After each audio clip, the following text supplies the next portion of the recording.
Hi everyone! So magandang hapon po sa inyo lahat guys. Alright, for today's video guys, may share lang po ako sa inyo na which is a little bit tips. Alright, so guys, kung sakaling guys yung sea cargo po ninyo or shipment po ninyo na hindi pa dumarating for how many months from now, kontakin nyo po yung branch kung saan po kayo nakapagpadala. At least para ma-check po nila kung nasaan na ba yung shipment po ninyo, para ma-check po nila kung nandoon na ba sa Pilipinas o hindi pa. At least para ma-prioritize po nila guys, para ma-deliver na po yung bagahe po ninyo. Secondly guys, once ma-check po nila yon, tulad ko, may maraming mga customer na i-receive na backload po ang kanilang bagahe through number switch off. Alright, so yung number na nagbigay po sila ng number sa resibo na hindi matawagan doon sa Pilipinas, that's why backload ang kanilang bagahe. Kung saan hindi pa po naka-receive, kung hindi pa ninyo na-receive ang inyong bagahe, kontakin po ninyo yung branch kung saan po kayo nagpagpadala, at least para ma-prioritize po nila guys, okay?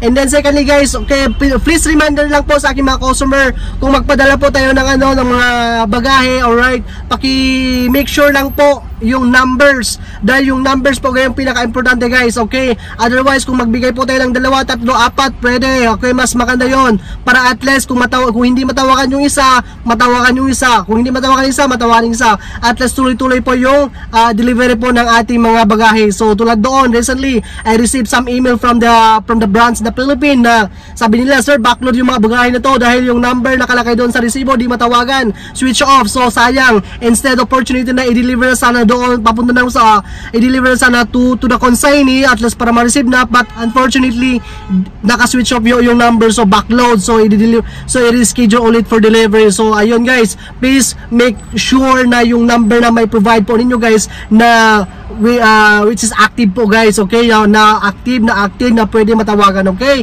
So yun lang po guys, so wag nyo kalimutan po i-subscribe po ang ating channel para tuloy-tuloy po yung ating updated regarding po sa ating cargo. Alright, so guys, thank you very much, mag-ingat po tayo dyan, bye bye.